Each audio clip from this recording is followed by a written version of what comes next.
Você sabia que existe uma casa nos Estados Unidos onde, durante 28 dias, uma família inteira foi perseguida por algo que a ciência não consegue explicar, a polícia se recusou a investigar, e a Igreja Católica oficialmente silenciou? Não é um conto. Não é um filme. Em 14 de janeiro de 1976, George e Kate Lutz acordaram, reuniram seus 3 filhos pequenos, pegaram apenas a roupa do corpo, abandonaram todos os seus móveis, todas as suas roupas, todos os seus documentos, e fugiram de uma casa para nunca mais voltar. Eles deixaram para trás uma casa pela qual haviam pago $80.000, uma fortuna para a época. Deixaram comida na geladeira, roupas nos armários, brinquedos das crianças espalhados pelo chão. O carro da família continuava na garagem. Eles simplesmente fugiram. O que poderia ser tão aterrorizante a ponto de fazer uma família de classe média abandonar absolutamente tudo o que possuía no meio da noite, em pleno inverno, sem olhar para trás? Se você gosta de descobrir coisas que quase ninguém percebe, prepare-se. Porque o que aconteceu naquela casa em Amityville, Nova York, vai muito além do que os filmes mostraram. Muito além do que os livros contaram. Existem camadas desta história que foram deliberadamente enterradas. Documentos selados. Depoimentos contraditórios. E uma confissão bombástica que veio à tona décadas depois. Mas isso não é a parte mais estranha. Antes de entrarmos na casa, precisamos entender quem eram as pessoas que entraram nela. Porque o que aconteceu com elas não pode ser compreendido sem antes compreender quem elas eram antes de tudo mudar. George Lee Lutz tinha 28 anos em 1975. Era um veterano da Marinha, um homem pragmático, pé no chão. Não acreditava em fantasmas. Não acreditava em espíritos. Não acreditava em nada que não pudesse tocar, medir ou consertar com as próprias mãos. Tinha uma pequena empresa de agrimensura que começava a dar certo. Era o tipo de homem que resolvia problemas, não que fugia deles. Kathleen Lutz, a Kate, tinha 29 anos. Era mãe de 3 crianças de um casamento anterior, Daniel de 9 anos, Christopher de 7, e Melissa, a caçula que todos chamavam de Missy, de apenas 5 anos. Kate era uma mulher doce, caseira, que sonhava em dar aos filhos uma vida estável depois do divórcio. Ela queria um lar de verdade. Um lugar onde as crianças pudessem crescer com segurança, com um quintal para brincar, com memórias felizes. Quando George e Kate se casaram em julho de 1975, eles tinham um sonho simples: começar do zero. Uma família reconstruída. Um novo começo. E foi exatamente isso que eles pensaram ter encontrado quando viram o anúncio da casa no número 112 da Ocean Avenue. Era uma casa colonial holandesa imponente. 3 andares. 6 quartos. Piscina. Casa de barco. Um telhado gambrel característico que dava à construção um ar de dignidade antiga. Ficava em um canal pitoresco, em um bairro tranquilo de Amityville, na costa sul de Long Island. O preço? $80.000. Uma fração do valor real de mercado. Uma pechincha inexplicável para uma propriedade daquele tamanho naquela localização. Quando visitaram a casa pela primeira vez, o corretor de imóveis fez algo que a lei não o obrigava a fazer. Ele contou a verdade. Explicou o que havia acontecido naquela casa 13 meses antes. Explicou que 6 pessoas haviam sido assassinadas ali dentro. Explicou que o assassino era o filho mais velho da família anterior, um jovem chamado Ronald DeFeo Jr., que havia matado o pai, a mãe, 2 irmãos e 2 irmãs enquanto todos dormiam. George e Kate conversaram. Refletiram. E decidiram que aquilo não era um problema. Eles não eram supersticiosos. Casas não guardam memórias. Paredes não testemunham crimes. E o preço era bom demais para deixar passar. No dia 18 de dezembro de 1975, a família Lutz se mudou para o número 112 da Ocean Avenue. Eles estavam felizes. Esperançosos. Mal sabiam que 28 dias depois, estariam fugindo daquela mesma casa como se o inferno inteiro estivesse atrás deles. Os primeiros dias foram tranquilos. Normais. Quase entediantes. George trabalhava durante o dia enquanto Kate organizava a casa nova. As crianças exploravam os cantos e recantos da mansão colonial, maravilhadas com o tamanho do lugar. O cachorro da família, um malamute labrador chamado Harry, corria pelo quintal. Mas naquela noite, algo mudou. Era noite de 18 de dezembro, o primeiro dia deles na casa. Um amigo de George, sabendo da história dos assassinatos, insistiu que a casa fosse abençoada. George, que não era religioso, achou aquilo desnecessário, mas concordou para tranquilizar a todos. Kate, que tinha formação católica embora não praticasse, conhecia o procedimento. George contatou um padre que conhecia, o padre Ralph Pecoraro, que no livro de Jay Anson seria chamado de Padre Mancuso por questões de privacidade. O padre Pecoraro não era um religioso comum. Ele era também advogado, juiz da corte católica e psicoterapeuta. Um homem racional, treinado para distinguir fato de fantasia. Na tarde daquele 18 de dezembro, enquanto George e Kate desempacotavam caixas no andar térreo, o padre Pecoraro subiu sozinho para o segundo andar. Ele queria fazer a bênção em privacidade, como manda o ritual. Ele entrou no que seria o quarto de costura de Kate, o antigo quarto de Mark e John Matthew de Phil, dois dos irmãos assassinados. Ele aspergiu a primeira gota de água benta. E foi quando ouviu uma voz masculina. Clara. Inconfundível. Autoritária. Vinda do nada e de lugar nenhum ao mesmo tempo. Saia. Apenas uma palavra. Get out. O padre congelou. Olhou ao redor. Não havia ninguém. As janelas estavam fechadas. As portas também. Ele estava completamente sozinho naquele quarto. Ele não contou nada a George ou Kate. Terminou a bênção o mais rápido que pôde, desceu as escadas, despediu-se educadamente e foi embora. Mas isso não é a parte mais estranha. Nos dias que se seguiram, o padre Pecoraro começou a apresentar sintomas que os médicos não conseguiam explicar. Uma febre altíssima que apareceu do nada. E bolhas nas mãos. Bolhas que lembravam estigmas, as marcas da crucificação. No dia 24 de dezembro, véspera de Natal, ele conseguiu finalmente falar com George por telefone. Sua voz era fraca, preocupada. Ele disse a George algo específico: fique fora do quarto do segundo andar. Aquele onde eu ouvia a voz. Não deixe ninguém entrar lá. A ligação foi subitamente interrompida por um chiado intenso. Estática pura. E a linha morreu. George desligou o telefone, perturbado. Mas ele era um homem racional. Havia de ter uma explicação. Talvez o padre estivesse doente e confuso. Talvez fosse apenas coincidência. Ele não sabia que aquilo era apenas o começo. E piora. Vamos reconstruir o que aconteceu naqueles 28 dias. Não como um filme de terror. Não como uma lenda urbana. Mas como uma investigação jornalística. Documental. Forense. Porque quando você examina os relatos, os depoimentos originais, as fitas gravadas, os testemunhos independentes, um padrão emerge. Um padrão que não deveria existir. Um padrão que desafia explicações convencionais. O despertar das 3h15. Começou com George. Toda noite, exatamente às 3h15 da madrugada, ele acordava. Não era um despertar gradual. Era um despertar súbito, como se algo o tivesse chamado. Ele abria os olhos na escuridão do quarto e sentia uma necessidade irresistível de se levantar. Ele ia até a casa de barco. Todas as noites. O mesmo horário. O mesmo trajeto. Como se estivesse sendo puxado por um fio invisível. Semanas depois, George descobriria algo que o gelou até os ossos.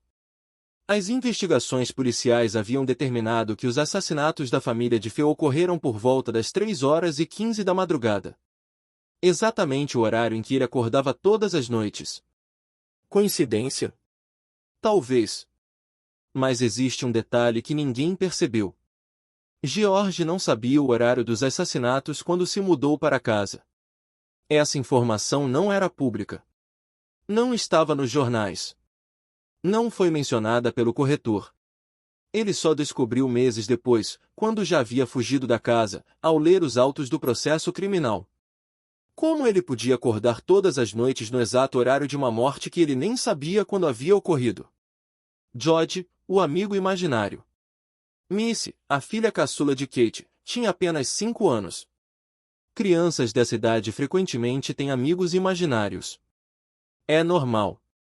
É saudável. Faz parte do desenvolvimento. Mas o amigo imaginário de Missy era diferente. Ela o chamava de Dodge. Dodge, ela dizia, era muito grande. Tinha olhos vermelhos que brilhavam no escuro. E se parecia com um porco que andava sobre 2 patas. Missy conversava com Dodge todas as noites. Os pais ouviam sua voz fininha através da parede, conversando animadamente com alguém que não estava lá. Quando perguntavam com quem ela estava falando, ela respondia com naturalidade, com o Dodge. Kate tentou não se alarmar. Crianças têm imaginação fértil. Mas algo na descrição daquele amigo a perturbava profundamente. Por que um porco? Por que olhos vermelhos? Por que uma criança de 5 anos inventaria algo assim? Mas isso não é a parte mais estranha. Semanas depois, já fora da casa, os Lutz descobriram algo que os fez questionar tudo. Existem tradições demonológicas antigas que descrevem certas entidades que se manifestam como animais. E entre as formas mais comuns está exatamente aquela que Missy descreveu, uma figura suína, grande, com olhos vermelhos, que se aproxima de crianças porque elas são mais receptivas, mais vulneráveis, mais fáceis de manipular. Missy nunca tinha ouvido falar de demonologia. Ela tinha 5 anos. Ela assistia desenhos animados. Como ela sabia? A sala vermelha. O porão da casa era um lugar que ninguém gostava. Harry, o cachorro da família, se recusava terminantemente a descer as escadas para o subsolo. Ele parava no topo da escada, rosnava, as orelhas baixas, o pelo eriçado, e recuava como se algo lá embaixo representasse uma ameaça mortal. Um dia, explorando o porão, Kate notou algo estranho atrás de uma estante. Havia uma abertura. Uma porta minúscula, quase imperceptível, que levava a um pequeno compartimento secreto. Ela removeu a estante com dificuldade e abriu a porta. O que encontrou era um cubículo minúsculo, de aproximadamente 1,20 m por 1,5 m. As paredes eram todas pintadas de vermelho. Um vermelho escuro, quase cor de sangue seco. O chão também era vermelho. O teto também. Não havia janelas. Não havia ventilação. Não constava nas plantas da casa. Era um quarto secreto. Um quarto vermelho. Um quarto que não deveria existir. Kate sentiu um frio percorrer sua espinha. O ar ali dentro era pesado, denso, como se carregasse o peso de algo terrível. Ela fechou a porta rapidamente e colocou a estante de volta no lugar. Nunca mais abriu. Anos depois, pesquisadores descobriram algo perturbador. Os índios Shinnecock, que originalmente habitavam aquela região de Long Island, tinham uma tradição oral sobre a área onde a casa foi construída.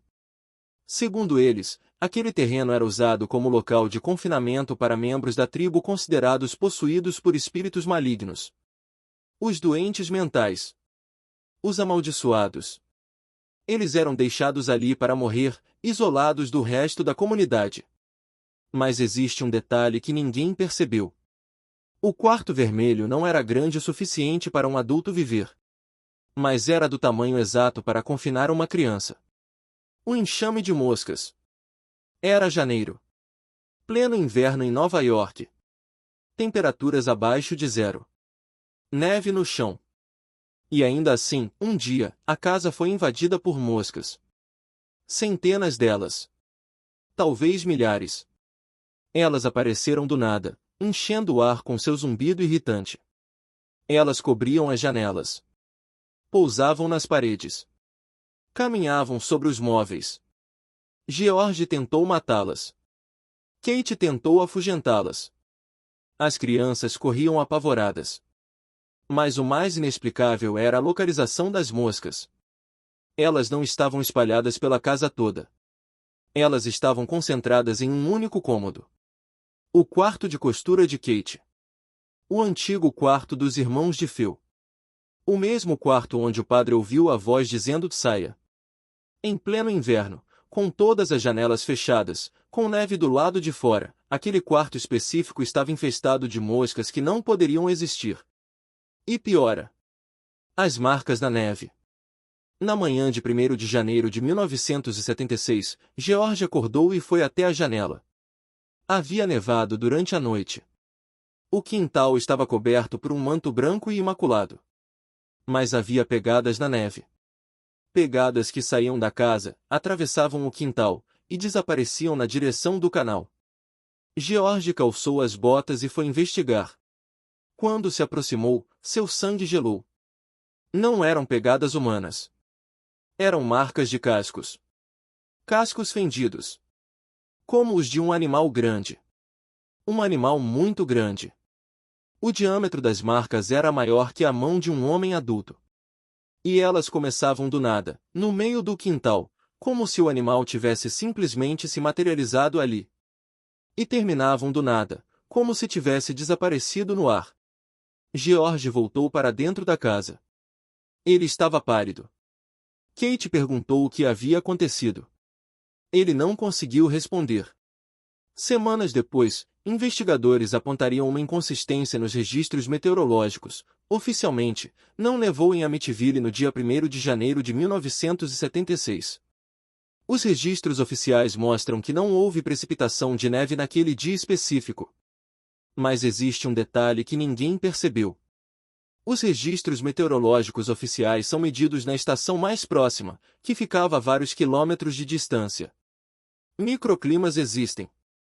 Nevascas localizadas acontecem. E George Lutz não era meteorologista. Ele descreveu o que viu. A questão não é se nevou ou não naquele dia. A questão é, o que deixou aquelas marcas? A levitação de Kate. Talvez o episódio mais perturbador de todos tenha acontecido com Kate. Ela estava deitada na cama, ao lado de George. Era tarde da noite. De repente, ela sentiu uma pressão estranha. Como se mãos invisíveis estivessem segurando seu corpo. Ela tentou se mover. Não conseguiu. Ela tentou gritar. Sua voz não saiu. E então, ela começou a subir. Seu corpo se elevou da cama. Lentamente. Inexoravelmente. Ela flutuou cerca de 60 centímetros acima do colchão. Suspensa no ar por algo que ela não podia ver, não podia tocar, não podia compreender. George acordou com o movimento. Quando viu a esposa levitando sobre a cama, seu rosto se transformou em uma máscara de terror puro. Ele gritou o nome dela. Ele tentou agarrá-la, puxá-la de volta para baixo. E então, tão repentinamente quanto começou, acabou. Kate caiu de volta na cama, ofegante, chorando, completamente aterrorizada. Ela tinha marcas vermelhas no peito. Como se algo a tivesse segurado com força. Na manhã seguinte, George notou algo que o perturbou ainda mais. Kate parecia diferente. Seu rosto, sua expressão, sua energia, algo havia mudado. Ele descreveria mais tarde que, por momentos fugazes, ele olhava para a esposa e via uma velha horrível, decrépita, de olhos fundos e pele enrugada. Uma visão que durava um segundo e desaparecia. Ele nunca contou isso a Kate. Tinha medo do que significava. O crucifixo invertido. Kate era católica não praticante, mas mantinha um crucifixo no quarto. Era uma herança de família, algo que a conectava com sua infância, com suas raízes. Um dia, ela entrou no closet e encontrou o crucifixo virado de cabeça para baixo. Ela endireitou, pensando que talvez tivesse caído e alguém o tivesse recolocado incorretamente. No dia seguinte, estava invertido novamente. Ela endireitou outra vez. No terceiro dia, não apenas estava invertido, ele estava em uma posição diferente no closet, como se tivesse sido deliberadamente movido. Kate chamou George. Ele examinou o crucifixo. Examinou o closet. Não havia explicação física. Nenhum fio solto. Nenhuma vibração na casa. Nenhuma corrente de ar. A partir daquele dia, Kate parou de endireitar o crucifixo. Ela simplesmente fechou a porta do closet e nunca mais a abriu. A gosma verde. Na última semana na casa, um novo fenômeno começou. Uma substância verde, viscosa, de odor fétido, começou a escorrer pelas paredes do corredor principal. Não era água. Não era mofo. Não era nada que George ou Kate já tivessem visto antes. Era uma gosma espessa, verde escura, que parecia viva. Ela escorria lentamente, como se tivesse vontade própria. George tentou limpar. A gosma voltava. Ele tentou pintar por cima. A gosma atravessava a tinta. Ele chamou um encanador, um eletricista, um especialista em infiltrações. Ninguém encontrava a fonte. Ninguém conseguia explicar. E havia o cheiro. Um cheiro que não pertencia a este mundo. Uma mistura de putrefação, enxofre e algo indefinível que fazia o estômago revirar. Na noite de 13 de janeiro de 1976, a gosma começou a escorrer também do buraco da fechadura da porta do sótão. Foi a gota d'água. A fuga. 14 de janeiro de 1976. Quarta-feira. 28 dias depois da mudança. George e Kate acordaram antes do amanhecer. Eles não conversaram. Não planejaram. Apenas souberam. Era como se algo tivesse decidido por eles. Eles pegaram as 3 crianças, ainda sonolentas, enrolaram-nas em cobertores, e as colocaram no carro. O cachorro Harry foi colocado no porta-malas. Eles não levaram nada. Absolutamente nada. As roupas ficaram nos armários. Os brinquedos das crianças ficaram no chão. Os documentos ficaram nas gavetas. A comida ficou na geladeira. Eles dirigiram para a casa da mãe de Kate em Deer Park, a poucos quilômetros de distância. Mas mesmo lá, disseram, a presença os seguiu. A última cena descrita no livro de Jay Anson mostra a gosma verde subindo as escadas da nova casa em direção a eles. No dia seguinte, George contratou um carregador para buscar seus pertences em 112 Ocean Avenue. O homem passou horas sozinho na casa, empacotando tudo. Quando George perguntou se algo estranho havia acontecido, o homem respondeu com naturalidade, não, tudo normal. A casa estava quieta para ele. Agora chegamos ao ponto crucial. A parte que muda tudo. A revelação que coloca toda esta história sob uma nova luz. Porque até aqui, eu contei o que os Lutz disseram que aconteceu. Agora, vamos examinar o que realmente aconteceu. E é aqui que a história de Amityville se divide em duas. Duas realidades paralelas. Duas verdades contraditórias. E você terá que decidir em qual acreditar. A confissão que muda tudo. Em 1979, 3 anos após a fuga dos Lutz e 2 anos após o lançamento do livro que se tornou um best-seller mundial, uma figura central neste caso fez uma confissão bombástica. William Weber. O advogado de defesa de Ronald DeFeo Jr. Em uma entrevista à revista People, publicada em 17 de setembro de 1979, Weber declarou textualmente: "Eu sei que este livro é uma farsa. Nós criamos esta história de terror com muitas garrafas de vinho." Weber explicou que ele e George Lutz se reuniram diversas vezes durante o julgamento de DeFeo. Eles bebiam vinho.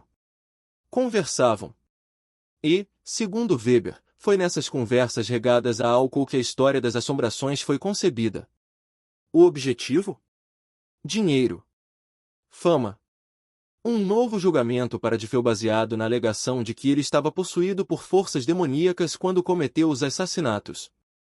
Weber entrou com um processo de $2 milhões contra os Lutz, alegando que eles o excluíram do acordo do livro depois que a história foi criada. E não foi só Weber. O próprio Ronald DeFeo Jr., da prisão, escreveu uma carta onde afirmava: "Amityville foi uma farsa que Weber e os Lutz começaram. Sim, para ganhar dinheiro. Começou enquanto meu julgamento estava em andamento. O assassino confessou que tudo não passou de uma invenção. Mas isso não é a parte mais estranha. As inconsistências que não fecham. Se a história foi completamente inventada, como explicar certas evidências que não se encaixam? Primeiro, o padre Pecoraro. Em um depoimento juramentado durante os processos judiciais do final dos anos 1970, o padre afirmou que seu único contato com os Lutz havia sido por telefone. Ele negou ter visitado a casa. Negou ter ouvido vozes. Negou os estigmas. Mas em 1979, o mesmo padre deu uma entrevista para a série de televisão Insert Off, onde descreveu exatamente o oposto. Ele confirmou que visitou a casa, que foi esbofeteado por uma força invisível, e que ouviu uma voz desencarnada ordenando que ele saísse. Qual versão é verdadeira? O depoimento sob juramento ou a entrevista televisionada? E por que alguém juraria duas coisas contraditórias? Segundo, os Lutz se submeteram a um teste de polígrafo em junho de 1979. O teste foi conduzido por Chris Gugas e Michael Rice, considerados entre os 5 maiores especialistas em polígrafo dos Estados Unidos na época. O resultado, segundo os examinadores, não houve indicação de mentira. Ora, se a história era uma farsa completa, como um casal sem treinamento para enganar detectores de mentira passou em um teste conduzido pelos melhores especialistas do país? Terceiro, se era tudo uma invenção para ganhar dinheiro, por que os Lutz abandonaram a casa deixando tudo para trás? Por que uma família com dificuldades financeiras, como alegam os céticos, deixaria móveis, roupas, eletrodomésticos, documentos, tudo, itens que poderiam ser vendidos para pagar dívidas? Quarto, Jim e Barbara Cromartie compraram a casa em março de 1977 por $55.000, ainda menos do que os Lutz pagaram. Eles viveram lá por 10 anos. E a declaração deles é inequívoca: nada estranho aconteceu, exceto pessoas aparecendo por causa do livro e do filme. Se a casa era realmente assombrada, por que os Cromartie não experimentaram absolutamente nada? Quinto, os investigadores Rick Moran e Peter Jordan descobriram que não houve queda de neve em Amityville no dia 1º de janeiro de 1976. As pegadas de cascos na neve, uma das evidências mais dramáticas, simplesmente não poderiam ter existido porque não havia neve para registrá-las. Mas existe um detalhe que ninguém percebeu. Os registros meteorológicos oficiais são para a estação de medição regional. Nevascas localizadas, especialmente próximas a corpos d'água como o canal de Amityville, podem ocorrer sem serem registradas nos dados oficiais. É raro, mas possível. A teoria que ninguém considerou. Existe uma terceira possibilidade. Uma que não é discutida nos livros, nem nos documentários, nem nos filmes. E se ambas as versões forem verdadeiras ao mesmo tempo? E se a história foi de fato combinada entre Weber e os Lutz, mas algo real aconteceu naquela casa que nenhum deles esperava? Considere esta cronologia alternativa. 1. Os assassinatos de Phil ocorrem em 1974. Ronald Jr. mata 6 membros da família. A casa fica vazia por 13 meses. 2. Durante o julgamento, Weber e os Lutz realmente discutem a possibilidade de criar uma história de casa assombrada. Talvez com vinho. Talvez com ambição. Eles veem o potencial comercial. 3. Os Lutz se mudam para casa em dezembro de 1975. Eles já entraram com a intenção de fabricar evidências de assombração. Eles estão predispostos a interpretar qualquer coisa estranha como paranormal. 4. Mas então, algo acontece. Algo que eles não planejaram. Algo que os aterroriza genuinamente. 5. Eles fogem da casa em pânico real, não porque estavam fingindo, mas porque o fingimento encontrou algo que era verdadeiro. Esta teoria explicaria todas as contradições. Explica por que Weber insiste que era uma farsa, porque o plano inicial era esse. Explica por que os Lutz passaram no polígrafo, porque eles acreditavam no que diziam. Explica por que abandonaram tudo, medo genuíno, não apenas dívidas. Explica por que os Cromartie não experimentaram nada, a presença já havia partido, ou nunca esteve interessada neles. Explica as inconsistências do padre, ele foi coagido a mentir no tribunal para proteger a igreja de um escândalo. E piora. O fenômeno da casa auto-assombrada. Existe um conceito na parapsicologia e na psicologia ambiental que poucos conhecem. É chamado de casa autoassombrada, um fenômeno onde a expectativa de uma assombração realmente cria experiências que parecem sobrenaturais. O pesquisador Benjamin Radford, do Comitê para Investigação Científica de Alegações do Paranormal, documentou um caso fascinante em 2003. Uma família perto de Buffalo, Nova York, estava convencida de que sua casa era assombrada. Eles ouviam passos à noite. Sentiam frio inexplicável. Fotografaram um rosto demoníaco em uma mesa. Gravaram vozes misteriosas. Radford investigou por semanas. O que ele descobriu? Os passos eram um encanamento antigo dilatando com o calor. Os pontos frios eram correntes de ar em uma casa mal isolada. O rosto demoníaco era o reflexo de um abajur. As vozes eram vizinhos conversando na rua, cujo som viajava de maneiras imprevisíveis pelos dutos de ventilação. A família não estava mentindo. Eles estavam genuinamente aterrorizados. Seus cérebros, condicionados pela crença de que a casa era assombrada, interpretavam cada estímulo ambíguo como evidência do sobrenatural. É o que os psicólogos chamam de processamento top-down, suas expectativas moldam sua percepção da realidade. Agora aplique isso a Amityville. Os Lutz entraram na casa já sabendo dos assassinatos. Já discutindo uma história de assombração com Weber. Seus cérebros estavam preparados. Cada rangido era um fantasma. Cada sombra era uma aparição. Cada coincidência era uma confirmação. O despertar às 3h15? Ansiedade e sugestão. George provavelmente ouviu o horário dos assassinatos em algum lugar e seu subconsciente o acordava naquele horário. A sala vermelha?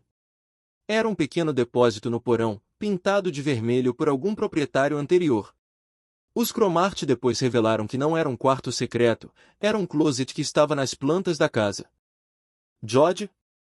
Uma criança de 5 anos criando um amigo imaginário depois de se mudar para uma casa nova e assustadora. O fato de se parecer com um porco demoníaco pode ser coincidência, ou pode ser que Missy tenha ouvido os adultos discutindo demonologia e incorporado isso em sua fantasia. As moscas no inverno? Fácil. A casa tinha aquecimento central. Em algum lugar, havia matéria orgânica em decomposição, talvez um animal morto na chaminé ou no sótão. O calor interno permitiu que as larvas eclodissem fora de época. A gosma verde? Canos velhos, infiltração, fungos. Casas antigas têm problemas. Mas isso não explica tudo, não é? Não explica o padre. Não explica o polígrafo. Não explica por que uma história que inventada se tornou um dos casos mais duradouros da história paranormal americana. E é aqui que entramos no território mais sombrio. A teoria da mente colmeia. O que se acontece quando várias pessoas começam a acreditar na mesma mentira? A mentira se torna realidade. Não no sentido sobrenatural. No sentido psicológico. No sentido social. A crença compartilhada cria uma realidade consensual que é tão poderosa quanto a realidade objetiva. Os Lutz gravaram 45 horas de fitas descrevendo suas experiências. Jay Anson, o autor, nunca os entrevistou pessoalmente. Ele trabalhou apenas com essas fitas. E ele admitiu ter embelezado a história, adicionado detalhes dramáticos, criado cenas que nunca aconteceram. O livro que o mundo leu não é o relato dos Lutz. É a versão romanceada de Jay Anson baseada no relato dos Lutz. Quando o livro se tornou um fenômeno, os Lutz foram sugados pelo turbilhão. Eles não podiam mais voltar atrás. Não podiam dizer na verdade, não foi bem assim. Eles estavam presos na história que ajudaram a criar. E quanto mais contavam a história, mais acreditavam nela. É um fenômeno psicológico bem documentado, a repetição reforça a memória, mesmo quando a memória é falsa. Depois de contar a mesma história centenas de vezes, você começa a lembrar dela como se tivesse realmente acontecido. Os Lutz passaram no polígrafo porque, no momento do teste, eles acreditavam genuinamente no que estavam dizendo. Não porque fosse verdade, mas porque a repetição havia transformado a ficção em memória. Isso explica tudo? Quase tudo. Ainda há peças que não se encaixam. As pontas soltas que ninguém explica. Primeira ponta solta: o comportamento de Ronald DeFeo Jr. Por que um jovem de 23 anos mataria toda a sua família enquanto dormiam? 6 pessoas. Pai, mãe, 2 irmãos, 2 irmãs. Execuções a queima-roupa com um rifle .35. E todos morreram sem lutar. Sem acordar. Sem que os vizinhos ouvissem os tiros, e o rifle não tinha silenciador. Isso é fisicamente impossível. Um tiro de rifle .35 dentro de uma casa acordaria qualquer pessoa em um raio de centenas de metros. Os vizinhos deveriam ter ouvido. As outras vítimas deveriam ter acordado após o primeiro disparo. Mas não ouviram. Não acordaram. Como? Segunda ponta solta: a defesa de DeFeo. William Weber, o mesmo advogado que depois admitiu ter inventado a história da casa assombrada com os Lutz, tentou uma defesa de insanidade para DeFeo. Ele alegou que seu cliente ouvia vozes que ordenavam os assassinatos. O júri rejeitou a defesa de insanidade. Mas o fato é, DeFeo insistia que vozes o comandavam. Ele estava mentindo? Talvez. Criminosos frequentemente fingem insanidade para evitar a prisão perpétua. Mas o que interessa aqui é o padrão. O padre ouviu uma voz dizendo saia. DeFeo ouviu vozes dizendo mate. Ambos no mesmo local. Em momentos diferentes. Coincidência? Terceira ponta solta: em 1992, DeFeo tentou obter um novo julgamento com uma alegação diferente. Ele agora afirmava que sua irmã Dawn, de 18 anos, havia matado os outros membros da família, e ele apenas a matou em legítima defesa. Esta versão contradiz completamente sua confissão original. Contradiz sua alegação de insanidade. Contradiz as evidências físicas. DeFeo passou décadas mudando sua história. Por quê? O que ele estava escondendo? O que ele sabia que nunca contou? A teoria mais sombria de todas. Existe uma teoria que circula nos cantos mais obscuros da internet. Uma teoria que nunca foi publicada em livros respeitáveis. Uma teoria que os documentários evitam mencionar. Mas você precisa conhecê-la. A teoria é esta: nunca houve uma casa assombrada em Amityville. Mas havia algo errado com a casa. Algo que não era sobrenatural. Algo que era profundamente humano e profundamente maligno. Segundo esta teoria, os assassinatos de DeFeo não foram obra de um jovem perturbado ouvindo vozes demoníacas. Foram obra de um jovem que sofreu anos de abuso sistemático naquela casa. O quarto vermelho não era um portal demoníaco. Era onde o abuso acontecia. As vozes que DeFeo ouvia não eram demônios. Eram os ecos do trauma. Os Lutz não fugiram de fantasmas. Fugiram da energia do que aconteceu naquela casa. Uma energia tão densa, tão pesada, tão tóxica que podia ser sentida mesmo anos depois. Isso explicaria por que os Cromartie não sentiram nada. Eles compraram a casa anos depois, quando a energia já havia se dissipado. Eles não sabiam dos detalhes sórdidos. Entraram sem expectativas. E nada aconteceu. Também explicaria por que o padre sentiu algo. Ele entrou na casa horas depois dos Lutz se mudarem, quando a energia ainda estava crua, fresca, pulsante. Ele era um homem sensível, treinado para perceber o sofrimento humano. E o que ele percebeu naquele quarto foi tão intenso que seu corpo somatizou: a febre, as bolhas, os estigmas. Explicaria por que os Lutz fugiram. Eles não estavam fugindo de demônios. Estavam fugindo da verdade do que aconteceu naquela casa. Uma verdade tão horrível que era mais fácil acreditar em possessão demoníaca do que encarar a realidade do mal humano. E explicaria por que DeFeo nunca contou a história completa. Vergonha. Trauma. Medo.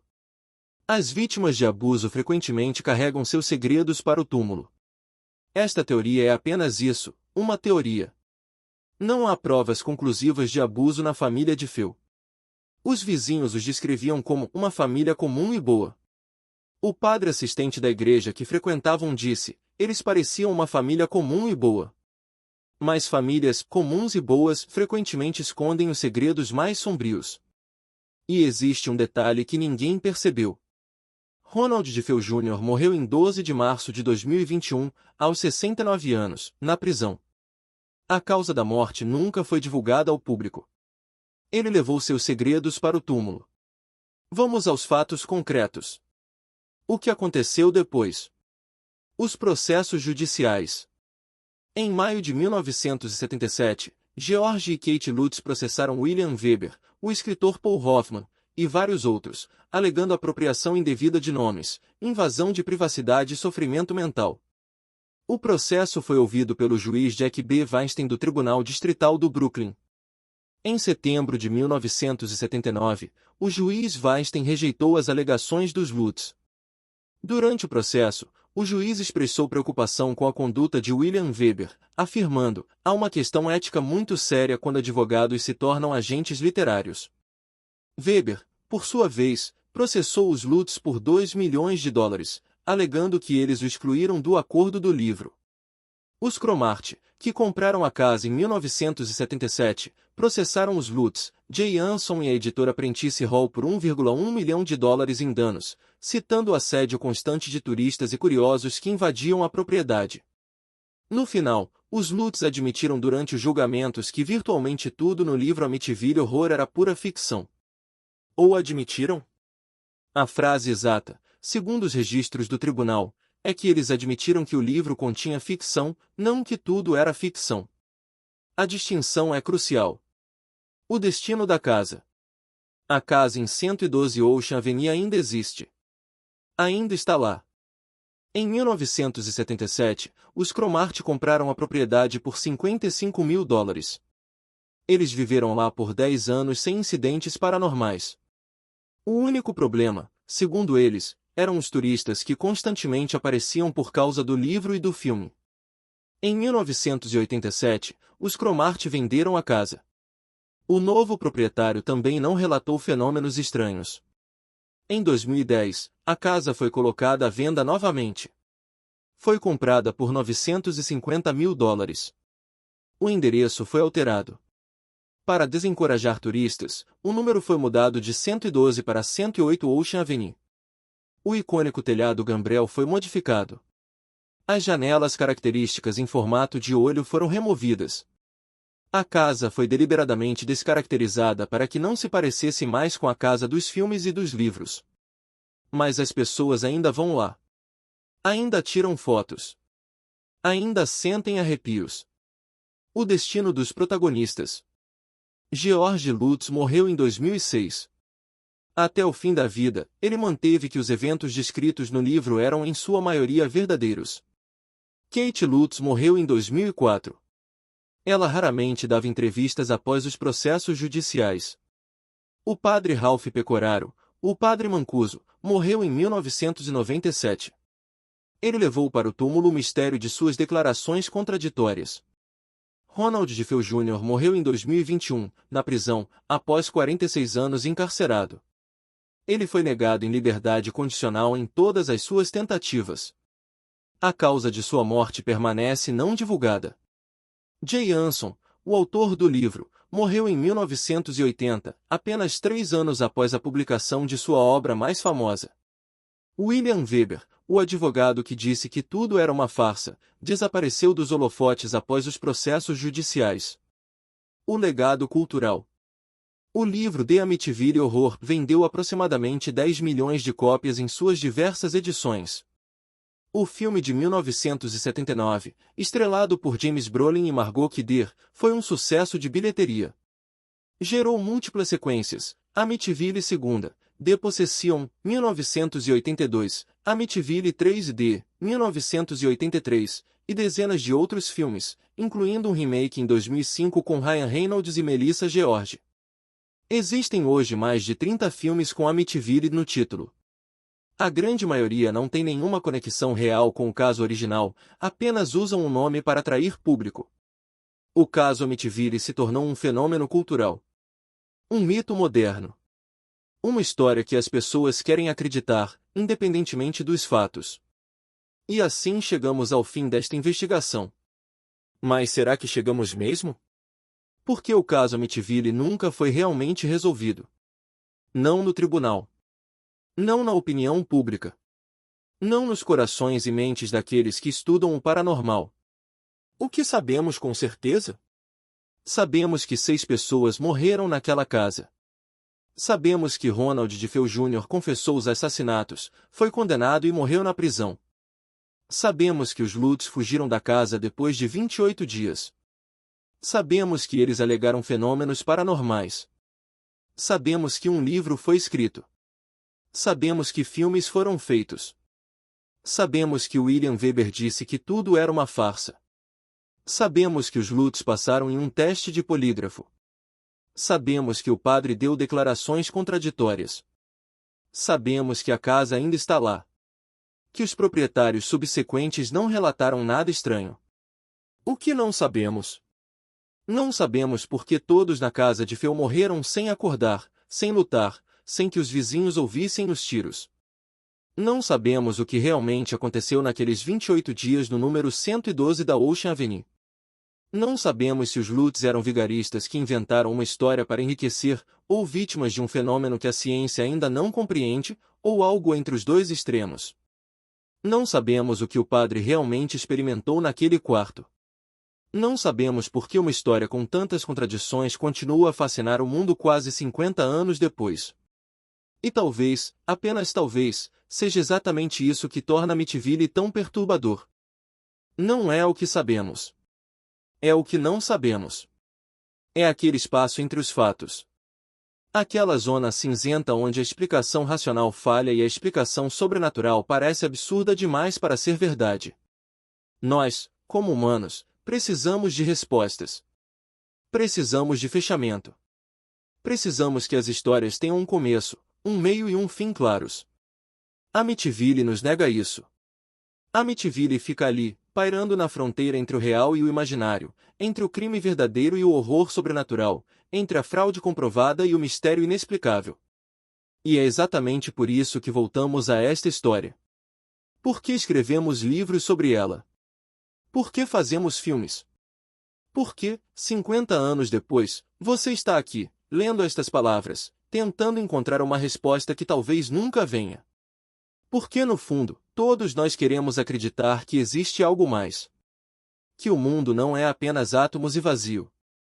Que existe um mistério que a ciência não pode resolver. Amityville é esse mistério. Não porque seja verdade, mas porque queremos que seja. Lembre-se do início. A casa em 112 Ocean Avenue foi colocada à venda por $80 mil. Uma pechincha. Um sonho. George e Kate Lutz entraram naquela casa cheios de esperança. Eles queriam um novo começo. Uma vida melhor para seus filhos. Eles saíram 28 dias depois, sem nada além da roupa do corpo. Os proprietários seguintes viveram lá por décadas sem incidentes. A casa foi modificada. O endereço foi mudado. Os turistas ainda aparecem. E Ronald DeFeo Jr. morreu em uma cela de prisão, levando seus segredos consigo. Se Amityville foi real ou não, talvez nunca saberemos. Mas uma coisa é certa. Existem casas que guardam histórias. Existem paredes que testemunham horrores. E existem lugares onde, mesmo depois que todas as explicações racionais são esgotadas, algo ainda não se encaixa. 112 Ocean Avenue é um desses lugares. E talvez, isso sempre esteve ali, você só nunca percebeu. Este documento foi preparado para fins educacionais e de entretenimento. Todas as informações apresentadas são baseadas em fontes publicamente disponíveis e relatos históricos documentados.